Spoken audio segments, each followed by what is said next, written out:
사랑이 한량 없이 많으신 하나님 아버지, 의논이 없으면 경영이 무너지고 지략이 많으면 경영이 성립하느니라. 잠언 15장 22절 말씀.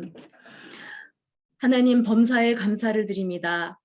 주님의 보혈로 형제 자매된 우리의 권속들이 각자 처소에서 하나님의 보호 아래 계시다가 제3기 독서 포럼에서 다시 만나게 된 은혜 감사드립니다.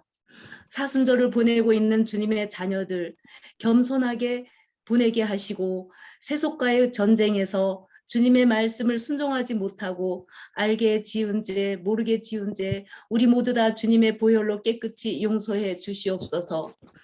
오늘은 특별히 저자 피터 드러커의 프로페셔널의 조건을 통해 경영의 진리를 깨닫게 하시고 한없는 주님과의 교제 시간 되게 인도하옵소서.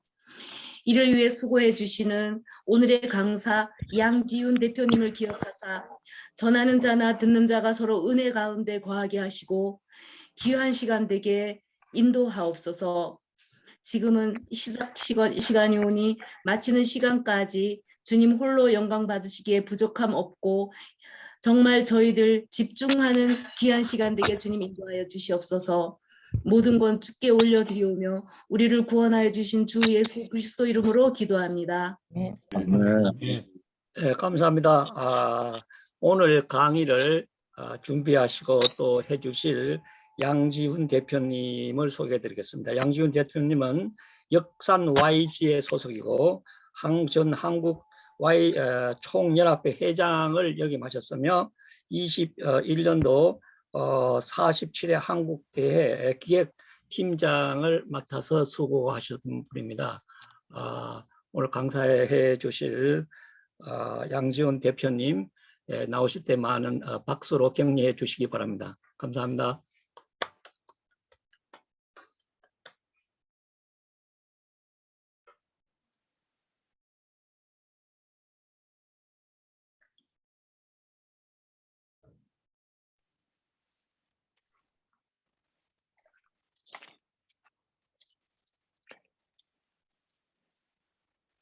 안녕하십니까. 오늘 그 일부 발제를 맡은 양지훈입니다.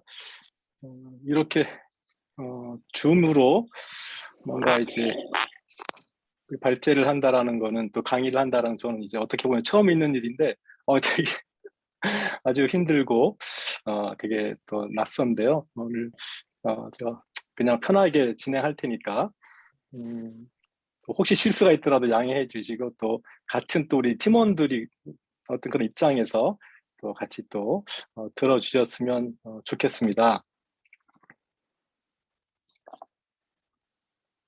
일단 제 소개를 먼저 잠깐 드리겠습니다. 아까 소개해드렸던 것처럼 저는 그 신한라이프에서 재무상담사로 일을 하면서 첫 직장은 이랜드였습니다. 그래서 10년을 다녔는데 우리가 많이 주제로 하는 그 킹덤 컴퍼니와 관련된 여러 가지 사례를 나름대로 좀 많이 경험했다고 할 수 있을 것 같습니다. CBMC는 2005년 말 30대 중반의 아름다운 나이에 역사마이 CBMC에서 시작해서 지금은 어느덧 이제 50대 중반을 향하고 있습니다. CBMC에서 가장 기억에 남는 세 가지 사역이 있었는데요. 첫 번째는 한국 Y 청년 회장으로 섬기면서 YCBMC를 위해서 정말 눈물로 애썼던 일들이 생각이 많이 나고요. 그리고 두 번째는 대부분 잘 모르시는데 그 당시에 또 유일하게 딱 한 번 CBMC에서 창업학교를 운영을 했었습니다. 그래서 그때 제가 책임자로 6개월간 또 정말 힘들게 그 창업학교를 또 진행했었던 것들이 또 기억에 남고요. 마지막으로는 여러분 작년에 온라인 대회 많이 참여하셨겠지만 작년 47차 온라인 한국대 기획팀장으로 섬겼었던 게 저에게는 가장 기억에 남는 그런 세 가지 그 사역이었던 것 같습니다. 이 피터 드러커 저서들은 제가 이랜드에서는 필독서였기 때문에 한 20여 년 전에 좀 여러 권을 읽었었는데 지금도 그 책들이 책장에 꽂혀 있습니다. 아니나 다를까 프로페셔널의 조건도 2001년에 구입을 했더라고요. 21년 전이죠. 근데 이제 이 책은 전혀 손을 낸 흔적이 없어서 이번에 또 부랴부랴 열심히 또 읽었습니다. 이번에 발제자님들의 면면을 보니까 정말 또 대단하신 분이더라고요. 그래서 아마도 정승영 팀장님께서 본격적인 내용에 들어가기 전에 또 일부는 또 그냥 좀 편하게 또 저에게 맡긴 게 아닐까 생각이 들었습니다. 그래서 아무래도 1부, 2부는 주로 거대 담론, 또 이론, 또 여러 가지 정의들을 많이 해주시는 것 같고요. 3부에서 5부는 또 개인적인 그런 적용들을 많이 하게 되는 것 같아서 아마 또 나중에 할수록 개인적인 그런 이 어떤 쉐어링은 또 더 풍성해지지 않을까 그런 생각은 들었습니다. 어쨌든 약 한 30여 분 내외 조금 더 짧을 수도 있는데 같이 제가 정리한 내용을 같이 보면서 또 한번 이 피터 드러커의 또 이 사상들을 한번 같이 공부해 보도록 하겠습니다. 피터 드러커에 대한 그 소개는 특별히 드리지는 않겠습니다. 정말 현대 경영의 아버지, 뭐 구루라고 하죠. 이 책에 저 앞에 자세하게 그 이력이 나와 있기 때문에 글을 보시면 될 것 같고요. 그냥 제가 혹시 궁금해서 피터 드러커의 책들이 어떤 책들이 있을까 한번 궁금해서 한번 다운을 받았었는데 은택 강사님 한 뒤로 한 40여 페이지 한번 뒤로 가시면 잠깐 한번 공유해 주시면 잠깐 한 1, 2분만 어떤 책들이 있었는지 한번 보시면 될 것 같습니다. 네. 예. 이렇게 최고의 질문, 뭐 경영을 읽다, 자기 경영 노트, 일의 철학, 피터 드러커 플래너, 피터 드러커의 위대한 혁신, 인간과 시스템의 경영, 일과 기술의 경영, 새로운 경제 사회의 경영, 리더의 도전, 변화 리더의 조건, 변모하는 경영자의 세계, 이노베이터의 조건, 피터 드러커의 산업사회의 미래, 피터 드러커 미래 경영, 성공한 리더의 8가지 덕목, 혼란기 경영, 또 우리가 오늘 같이 볼 프로페셔널의 조건, 그다음에 예전 책들이죠. 뭐 경제인의 종말, 피터 드러커의 뭐 매니지먼트 이런 책들이 있었고요. 마지막으로 넥스트 소사이어티, 단절이 시대는 가장 유명한 책 중에 한 권이죠. 그리고 21세기 지식 경영. 제가 사실은 이렇게 다 다운받다가 너무 지쳐서 한국에 번역된 책들 한 10권 정도 더 있는 것 같더라고요. 근데 이제 그냥 너무 많아서 이 정도에서 멈추었었는데요. 전 돌이켜보면 아까 제 소개를 드렸지만 95년부터 2005년까지 이랜드를 다녔는데 2000년대 초반 이랜드는 지식 경영을 이제 선포를 하게 됩니다. 그 지식 경영의 그 원조가 피터 드러커였습니다. 그래서 회사에서는 피터 드러커의 책을 계속해서 필독서로 선정을 하게 되고 피터 드러커의 책을 읽고 서로 토론하고 뭐 리포트를 내고 그랬던 아주 아슬한 기억들이 있었습니다. 그래서 저는 이제 그 피터 드러커의 그 책들을 보면서 정말 저도 많은 기억은 나지는 않지만 특별히 뭐 미래사회라든가 넥스트 소사이어티 이런 책들을 통해서 또 성과를 향한 도전을 통해서 좀 도전을 받고 많이 직장생활을 하면서 적용을 했던 것 같고요. 이랜드도 그 지식경영이라는 그 화두를 피터 드러커를 통해서 얻게 되었는데 나름대로 그 당시에 비록 호황기이기도 했지만 그 지식경영을 통해서 좋은 또 그런 성공 사례들을 많이 만들었던 것 같습니다. 오늘은 뭐 그런 얘기를 할 수는 없지만 혹시 궁금하시면 또 개인적으로 제가 예전에 그런 여러 가지 내용들을 또 같이 공유하도록 하겠습니다. 오늘은 일단 이 책의 내용들을 같이 보시면서 한번 정리하고 그리고 나서 제가 나름대로 고민하면서 발제 질문을 최종적으로 3개를 이제 선정했는데 그 발제 질문을 가지고 서로 쉐어링하는 그런 시간을 가졌으면 좋겠습니다. 일부가 새로운 사회의 거대한 변화, 그리고 2가지 장으로 나뉘는데 지식의 전환과 지식사회, 그리고 조직사회와 지식 근로자입니다. 오늘 이 내용을 가지고 같이 보도록 하겠습니다.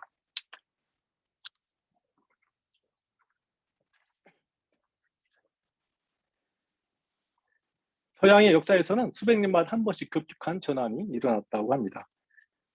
우리는 전환의 시대에 살고 있으며 이 전환은 자본주의 이후의 사회를 탄생시켰습니다.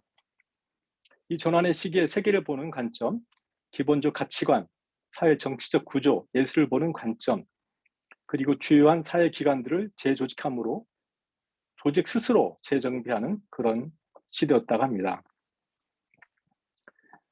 피터 드러커는 크게 새 전환의 시대를 얘기를 하고 있는데요.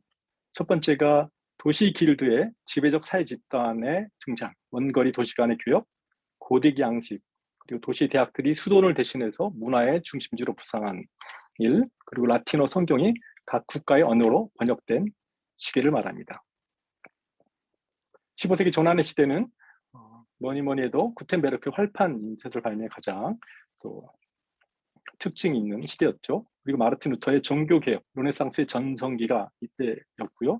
그리고 아메리카 대륙을 발견한 시기였고, 스페인의 보병대가 창설을 했고, 해부학이 재발견됐으며 아라비아 숫자의 전반적인 보급 등의 중대한 사건들이 일어난 시대였습니다. 세 번째 전환의 시대는 18세기였는데 미국 독립운동이 시작이 됐고 제임스 와트의 증기기관이 완성된 시기였습니다. 애덤 스미스의 국부론이 나왔고 자본주의와 공산주의의 등장이 시작되었습니다. 그리고 현대식 대학인 베를린 대학 설립이 되면서 많은 교육들이 시작이 됐고 유대인 해방으로 로스차일드 가문이 등장하는 그런 시대가 되었습니다. 저는 이 드러커는 이 책에서 왜 제일 먼저 전환의 시대를 언급했을까 한번 생각을 해봤습니다. 아마도 이 책을 쓰던 1990년대가 자본주의 이후에 사회를 탄생시키는 시점이고 역사의 경계라고 불렀던 전환기를 건너고 있었기 때문인 것 같다고 저는 생각을 했습니다. 더 중요한 것은 전환의 시대마다 중요한 지식의 역할이 있었고 전환의 시대를 살아가는 독자들에게 전환이라고 하는 거대한 흐름에 발맞추어 지식을 학습하며 적용할 것을 이야기하고 싶지 않았나는 생각을 해보게 됩니다.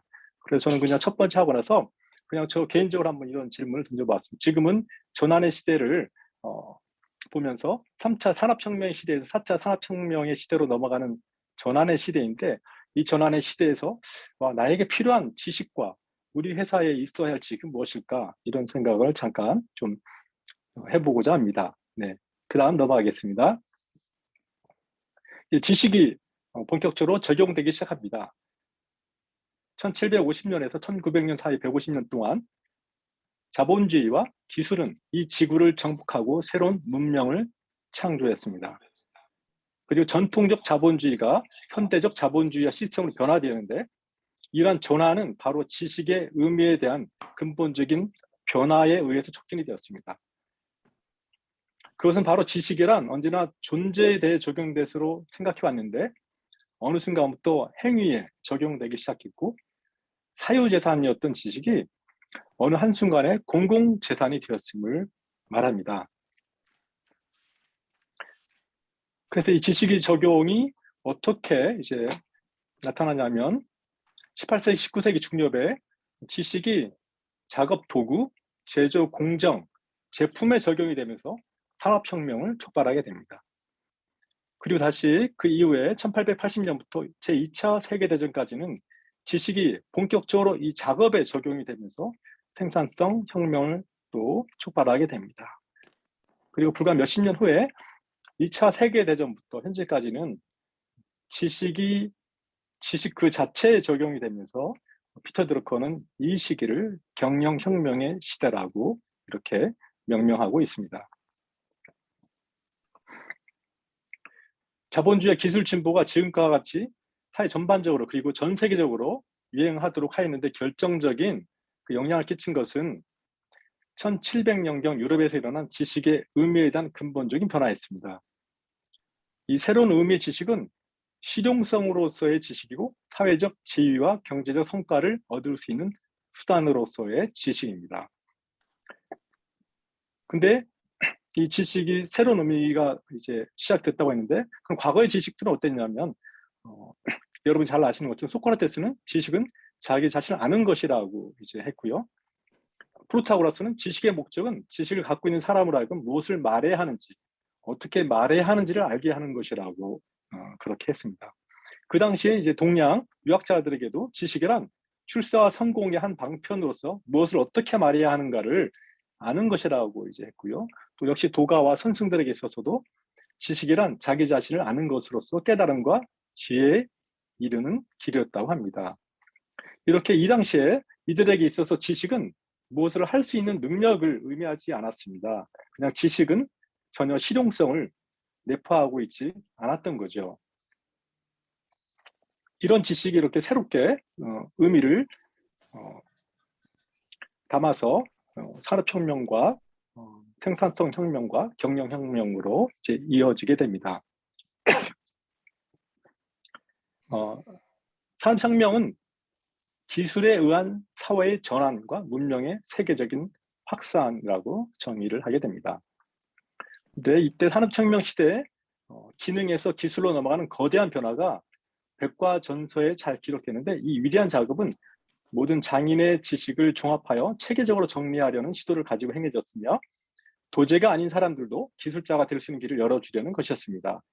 이 작업은 경험을 지식으로 바꿨고 도제 제도 대신 교과서를 만들었으며, 은밀한 비밀처럼 전수되던 것을 공개적으로 전수될 수 있도록 하였으며, 또한 지식의 응용을 가능하게 하였고, 이런 것들이 바로 지금까지 우리가 산업혁명이라고 불러왔던 것의 본질입니다. 이게 백과전서가 이런 큰 역할을 했고요. 이 당시 우리가 아는 것처럼 뭐 볼테르라든가 루소 같은 유명한 그런 학자들이 참여를 했다고 합니다. 그리고 기술의 빠른 변화 속도로 인해서 장인들은 도저히 감당할 수 없을 만큼 많은 자본을 필요로 하게 됐고, 생산에 집중화를 필요로 하였는데, 이런 것 공장의 등장을 의미하였습니다. 또한 새로운 기술은 대규모의 동력을 필요로 하여 조형급에 머물던 자본가들이 경제와 사회의 주역으로 급부상하게 됩니다.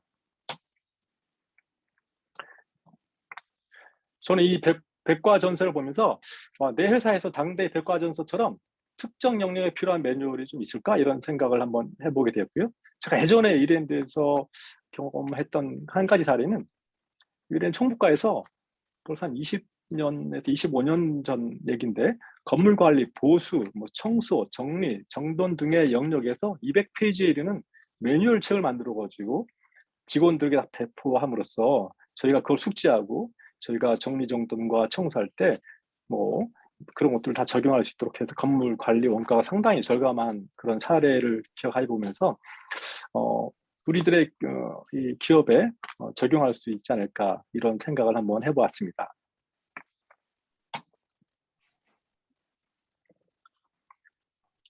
이제 생산성 혁명이죠.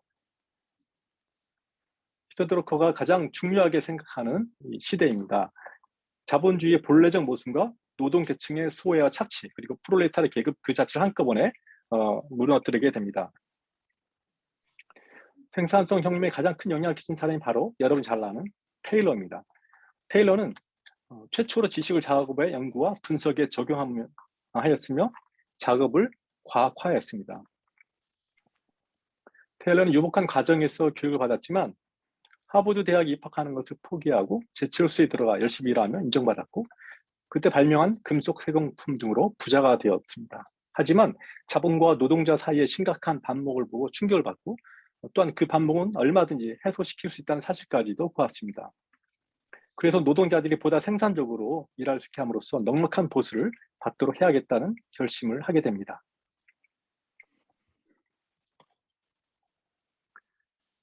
테일러 연구에서 주된 관심은 소유주와 노동자, 즉 자본과 프롤레타리아가 생산성 향상에 공통적인 관심을 기울이면서 지식을 작업에 적용하는 데 있어서 협조 관계에 있는 사회를 창조하는 것이었습니다. 그런데 테일러가 활동하던 시기에는 가장 강력한 노동조합이 버티고 있던 시대였습니다. 이 노동조합들은 숙련 직업별 독점 조합이었습니다. 그래서 조합에 가입할 수 있는 자격도 한정적으로 주어졌으며 도제 수업을 받아야 했습니다. 하지만 체계적인 훈련이나 직업 연구는 없었죠. 그러다 보니 지식을 작업 연구에 적용하고 모든 작업은 똑같은 방법으로 분석될 수 있어서, 즉 작업에서 각 동작은 하나의 옳은 방법으로 주어진 시간 내에 알맞은 도구를 사용하여 수행할 수 있다고 한 것은 노동조합 입장에서는 그야말로 치명적인 노동조합에 대한 공격이었습니다. 그래서 노동조합은 테일러를 비난하면서 미국의 의회에 테일러의 그 과학 연구를 진행하지 못하도록 압력을 넣고, 그거는 2차 대전이 끝나고 나서도 계속해서 그게 유효했었습니다. 그래도 테일러는 과학적 관리법을 적용함으로써 얻을 수 있는 수익 증가분이 소유주보다는 노동자에게 더 많이 돌아갈 것이라는 생각을 일관되게 유지하였습니다. 마지막으로 테일러는 공장에서 권하는 소유를 기준으로 결정돼서는 안 되며 자신의 우월성이 그 지식의 우월성이 그 기준이 되어야 한다고 주장했습니다. 결국 테일러는 전문 경영인을 요구했던 것이었습니다. 당시 사람들에게는 테일러의 주장, 즉 모든 육체적 작업은 그것이 숙련을 요하는 것이든 혹은 단순 작업이든 간에 지식을 적용함으로써 분석되고 재조직될 수 있다는 주장이 너무나 터무니없는 것으로 여겨졌습니다. 사실 장인들이 갖고 있는 기능을 하나의 비법으로 간주한 것은 그 당시는 아주 오래된 일이었기 때문입니다. 테일러의 과학적 관리 원칙, 이 유명한 사례지만 오늘은 그냥 제목만 보고 넘어가도록 하겠습니다. 진정한 과학의 개발, 노동자의 과학적 선발, 또 노동자의 과학적 교육과 개발, 경영자와 노동자 사이의 긴밀한 협동이 이 네 가지 기본 원칙은 서로 분리될 수 없는 것들입니다. 과학, 불일치가 아닌 조화, 개인주의가 아닌 협동, 제한된 산출이 아닌 최대 산출, 각자의 최대 능률과 권영을 위한 개발로 요약이 됩니다. 그리고 테일러가 가장 큰 영향을 미친 분야는 훈련 분야였습니다.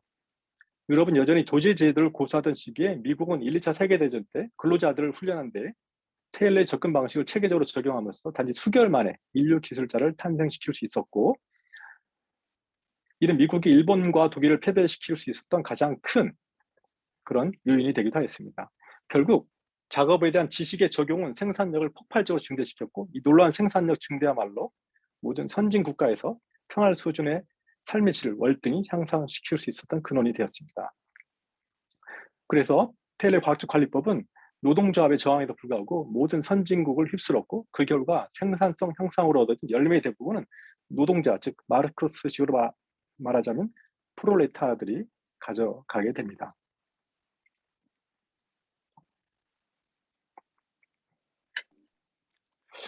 이런 사실이 1900년 되기 전에 혁명을 겪게 될 것이라고 마르크스가 예견했던 그 고도로 발달한 선진국에서 마르크스주의가 완전히 실패한 이유가 됩니다.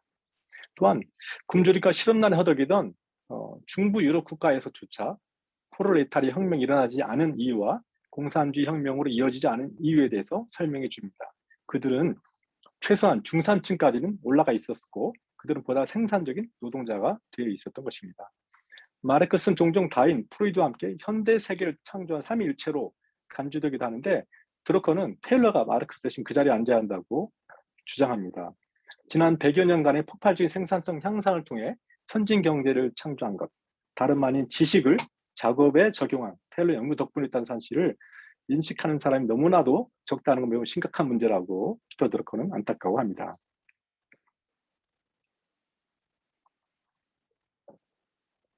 그 다음 단계, 지식에 적용되는 단계가 경영 혁명이었습니다. 1950년대까지 서양에서 중산층 정도의 소득을 올리기 위한 가장 빠른 방법은 대학에 가는 것이 아니라 16세가 되자마자 노동조합에 가입되는 대규모 제조 공장에 취직하는 것이었습니다. 하지만 오늘날에 와서는 대학에서 체계적으로 공부하여 지식을 습득하지 않는다면 이런 방법이 잘 통하지 않습니다. 250년 전에 시작된 지식의 의미에 대한 변화는 사회와 경제를 바꿔놨고, 정규 교육을 통해 습득하는 지식은 개인에게뿐만 아니라 경제 활동에도 중요한 자원인 것입니다. 지식은 오늘날 의미 있는 유일한 자원입니다. 지금은 어떤 새로운 지식이 필요한가? 그 지식의 문제를 해결할 능력이 있는가? 그 지식을 효과적으로 만들기 위해서는 무엇을 해야 하는가를 규정하기 위해 체계적이고도 목적 지향적으로 지식이 적용되고 있습니다. 다른 말로 표현하자면 지식의 체계적인 혁신에 적용되고 있다는 것입니다. 이제 경영을 잠깐 생각해 봐야 하는데요. 경영은 인적 자원의 생산성을 높이는 것이다.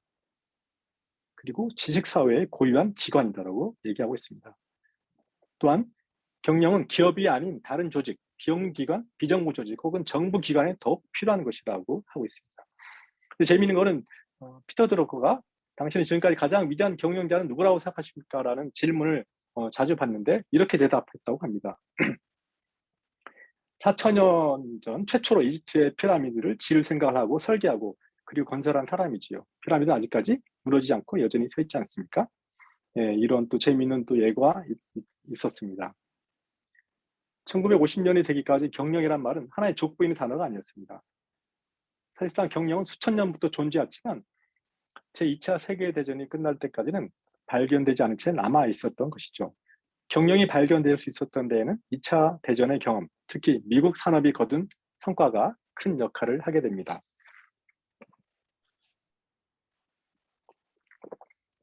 피터 드러커는 경영자란 이렇게 변화되고 있다고 했는데 2차 세계대전 직후에는 부하 직원들의 과업에 책임을 지는 사람이었다. 근데 그게 1950년대 초로 들어오면서 다른 사람들의 성과에 책임을 지는 사람이다. 그리고 현재는 지식의 적용과 성과에 책임을 지는 사람이라고 그렇게 정의하고 있습니다. 그럼 내가 가지고 있는 경영자에 대한 정의는 어떨까? 그리고 내가 모델로 삼고 있는 경영자는 누구지? 그 원인은 뭐지라고 한번 생각해 보면 좋을 것 같습니다. 그리고 일반 그 지식에서 전문 지식으로 이제 이 전환되고 변화가 중요하다고 하는데 전통적인 지식은 일반적인 지식이었는데 우리가 지식이라고 간주하는 건 전문화된 지식입니다. 전문 지식은 실행에 도움이 되는 정보이고 결과에 초점을 맞춘 정보입니다. 또한 전문 지식은 과업과 연결될 때만 생산적입니다. 따라서 일반 지식에서 전문 지식으로 이동은 지식으로 하여금 새로운 사회를 창조할 수 있도록 힘을 부여해 주었습니다. 2장 조직 사회와 이제 지식 근로자입니다. 1장은 주로 어떤 정의, 뭐 어떻게 보면 what이라고 이제 말할 수 있을 것 같고요. 2장은 저희가 기업을 운영하면서 어떤 how, 어떻게 할 거냐, 어떤 적용할 수 있는 그런 좀 영역들인 것 같습니다. 첫 번째, 안정 파괴자로서의 조직입니다. 사회와 지역사회 그리고 가정은 모두 안정을 추구하는 집단입니다. 그러나 이와는 반대로 현대의 조직은 안정 파괴자로서 변화를 추구합니다. 따라서 현대의 조직은 혁신할 수 있도록 조직되어야 하는데 이러한 혁신을 슈페터는 창조적 파괴라고 정의했습니다. 안정 파괴자, 창조적 파괴 아주 중요한 이제 말들이죠. 그래서 조직은 기존의 구조와 관습, 제품, 서비스, 제조 공정, 기술, 인간관계, 사회적 관계 혹은 조직 그 자체까지도 체계적으로 폐기하는 것을 전제로 조직되어야 한다고 합니다. 조직은 끊임없는 변화를 전제로 조직되어야 하고 조직의 기능은 지식을 작업에 적용하는 것입니다. 그런데 오늘은 확실했던 것이 내일에 가서는 언제나 어리석은 것이 되어버린 것이야말로 지식의 본질이라고 할 수 있다고 합니다. 새로운 조직 사회에서 어떤 한 분야의 전문 지식을 갖고 있는 지식은 4년 내지 5년마다 새로운 지식을 습득해야 합니다. 그렇지 않으면 소유하고 있는 지식이 모두 진부한 것이 되어버려 시대에 뒤떨어진 사람이 되고 맙니다.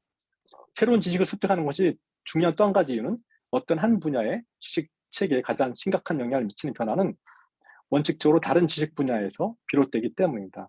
구텐베르크의 활판 인쇄술이 철도의 발명으로 더 전파가 되게 된 사례 등을 얘기하고 있습니다. 적용과 생각해 보기를 했습니다. 내 회사와 비즈니스 가운데 어떤 조직, 관습, 서비스, 제조 공정, 기술, 이런 인간관계 등의 영역에서 현재 폐기할 게 있을까? 내 회사나 조직에서 창조적 파괴라고 정의할 수 있는 그런 혁신이 가능할까? 그리고 피터 드러커는 4년에서 5년마다 새로운 지식을 습득해야 한다고 하는데 나는 남은 인생 어떤 분야의 지식이나 전문 지식을 습득해야 할까? 이렇게 한번 생각을 해보게 되었습니다. 조직의 변화 관리입니다. 지식 경영을 하게 되면 조직의 변화를 관리를 해야 합니다. 그리고 변화를 추구해야 합니다. 지식은 역동적으로 변화하기 때문에 경영자들은 변화의 관리를 모든 조직 구조 자체에 짜놓아야 한다고 합니다. 이것은 모든 조직이 지금 하고 있는 모든 것을 폐기할 준비를 해야 함을 의미합니다. 그리고 앞으로 조직들은 기존의 제품과 정책과 경영 관습을 어떻게 지속해 나갈 것인가에 대해서가 아니라 아까 앞에 나왔던 내용과 유사한 내용, 어떻게 하면 그것을 폐기할 수 있을 것인가에 대한 계획을 먼저 세워야 한다고 합니다. 오히려 폐기함으로 변화가 이루어진다는 거죠. 모든 조직은 새로운 것을 창조하는 데 헌신해야 하며 구체적으로 모든 조직은 세 가지의 체계적인 어떤 관행을 갖추어야 한다고 합니다. 첫째는 끊임없이 개선해야 합니다. 이 개선 가급적 빠른 시일 내에 제품 및 서비스를 향상시켜 완전히 새롭고 남다른 것으로 만드는 것을 말합니다. 둘째, 모든 조직은 지식을 활용하는 방법을 배워야 합니다. 이미 성공을 거둔 지식을 응용해서 새로운 제품을 창출해내는 방법을 배워야 한다는 것입니다. 마지막으로 모든 조직은 체계적인 혁신 방법을 배워야 합니다. 이제 성공을 하는 조직을 운영하기 위해서는 이제 조직의 자율성이 부여되어야 합니다. 조직이 변화에 대응하기 위해서는 높은 수준의 분권화가 요구된다고 합니다. 의사결정을 신속하게 할 수 있도록 구조화되어야 하기 때문입니다. 그 의사결정들은 성과와 시장과 기술에 밀착하여 적절하게 내려져야 하고 혁신의 기회를 제공하는 사회와 환경, 그리고 인구 구조와 지식에서의 모든 변화에 대응할 수 있도록 적절하게 내려져야 합니다. 조직의 가치관은 그 조직이 수행하는 과제들에 의해서 결정됩니다. 그리고 모든 기업은 재화와 용역의 생산 및 판매가 최대 목적입니다. 어떤 조직이 높은 성과를 달성하기 위해서는 그 조직 구성원들이 자신의 조직이 수행하고 있는 일이 궁극적으로 지역 사회를 비롯한 사회 전체에 공헌하는 것이라는 것을 믿어야 합니다.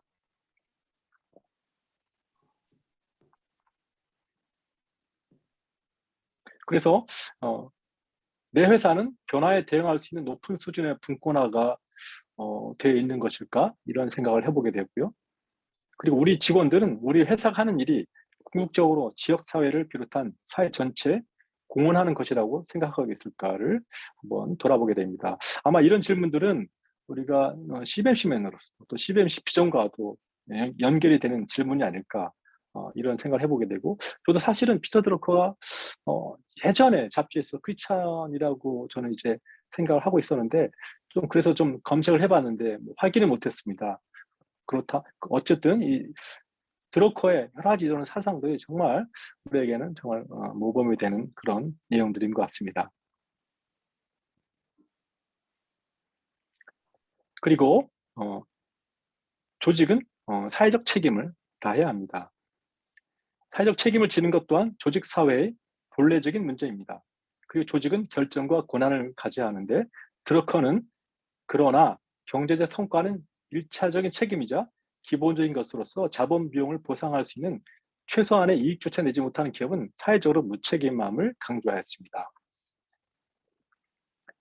모든 조직은 종업원, 환경, 고객, 그리고 그 밖에 관련이 있는 모든 사람과 모든 것에 자신이 미치는 영향에 대해 최대한 책임을 져야 합니다. 그것이 조직의 사회적 책임입니다. 우리 주변의 모든 거래처, 고객, 우리 회사의 종업원들을 정말 책임져야 한다는 거죠. 이게 사회적 책임이라고 강조하고 있습니다. 그럼 조직은 어떻게 하면 성과가 나올 수 있을 것인가? 한번 보겠습니다. 조직, 지역, 사회 가정은 그들 구성원 간의 유대 관계에 의해 규정됩니다. 근데 조직은 목적 지향적으로 구성되어 있고 항상 전문화되어 있습니다. 그리고 조직은 단 하나의 과업에 관심을 집중하고 있을 때만 효과적입니다.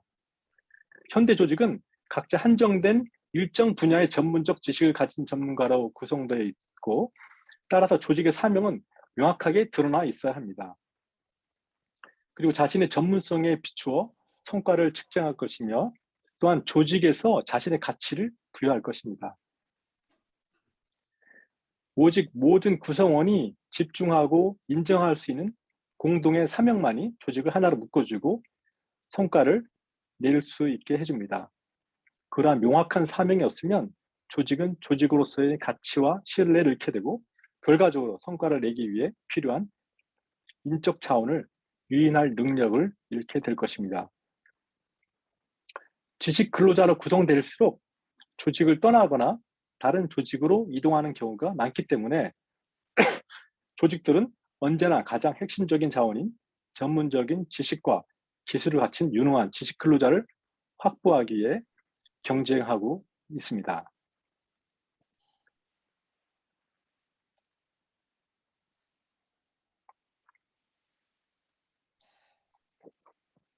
두 가지를 한번 또 생각해 보았습니다. 조직의 성과를 위해서는 모든 구성원이 집중하고 인정할 수 있는 공동의 사명이 필요한데 우리 회사의 이 공동의 사명은 무엇일까? 그리고 지금 가지고 있는 이 우리 회사의 사명, 어떤 비전 등은 직원들이 공감하고 있을까를 다시 한번 생각해 보게 됩니다.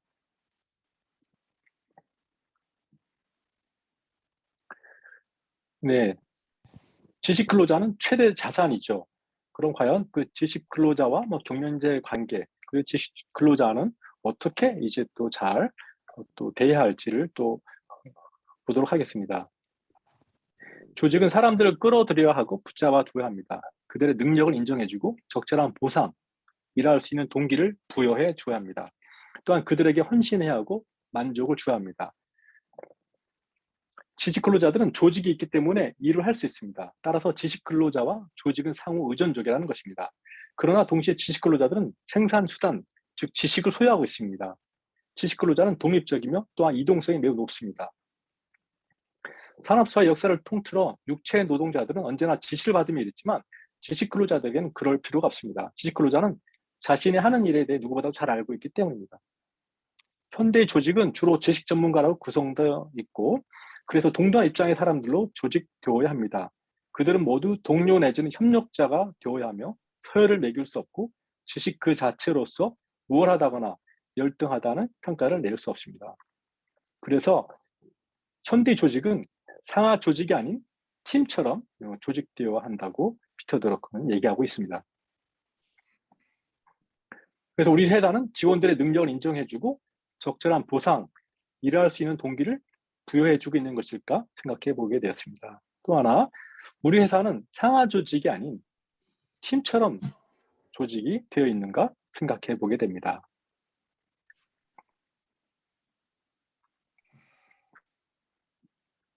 네, 그럼 이 조직 사회의 어떤 그 특성들을 통해서 또 우리가 이 조직 관리를 또 하게 됩니다.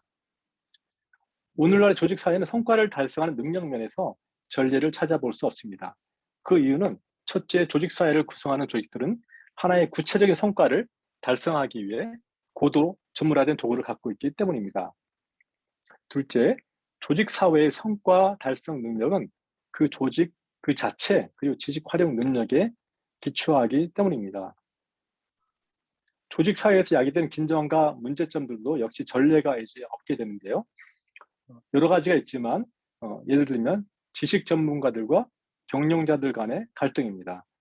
지식 전문가들은 지식을 생산하고 경영자들은 지식을 조직에 응용함으로써 생산적인 것으로 만들어주게 됩니다. 또한 지식 전문가들은 언어와 아이디어에 집중한다면 경영자들은 사람과 작업 그리고 성과에 집중하게 됩니다. 이렇게 각각의 롤에 집중할 때 이 조직의 또 성과가 날 수 있는 거죠. 네, 이렇게 해서 1장과 2장을 지금 한 30분 조금 안 된 것 같은데요. 30분 동안에 같이 이제 쭉 읽어보게 되었습니다. 아까 제가 그 매 주제마다 생각해보기, 질문들을 적었었는데요. 그 중에 또 다 나눌 수는 없기 때문에 오늘 그 조별 그 토론은 3가지 정도 하면 어떨까 이렇게 생각합니다. 또 오늘 첫 만남이기 때문에 또 서로 또 소개도 많이 해야 되기도 하기고 그래서 첫 번째가 아까 안정 파괴자 기억하시죠? 나의 회사와 비즈니스 가운데 사업 조직, 어떤 관습, 제품, 서비스, 제조 공정, 기술, 인간관계 등의 영역에서 현재 폐기할 것이 있습니까? 아니면 과거에 그렇게 폐기하면서 조직을 그렇게 개선한 적이 있습니까? 그런 경험이 있다면 나눠주세요. 두 번째는 이제 피터 드러커가 이렇게 해왔었거든요. 그래서 피터 드러커가 4, 5년마다 계속해서 뭐 철학, 법학, 경제, 경영, 뭐 다양한 지식을 4, 5년마다 습득했다고 본인이. 그래서 평생 은퇴하지 않고 90세까지 그렇게 해서 연구하고 공부했다고 하셨는데요. 우리에게도 어떤 그런 경험이 있다면 또 나눠주셨으면 좋겠고, 또 앞으로 또 본인들이 꼭 비즈니스를 떠나서 관심 있는 어떤 그런 지식 분야나 그런 계획이 있다면 또 나눠주면 좋을 것 같습니다. 세 번째는 조직의 성과를 위해서는 모든 구성원이 집중하고 인정할 수 있는 공동의 사명이 필요하다고 했는데 내 회사는 어떠한가요? 비전 선언문, 우리 회사의 비전 선언문, 어떤 그 사명, 또 미션 스테이트먼트 등이 있다면 서로 또 나눠주시면 좋을 것 같습니다. 네, 지금까지 또 잘 들어주셔서 감사합니다.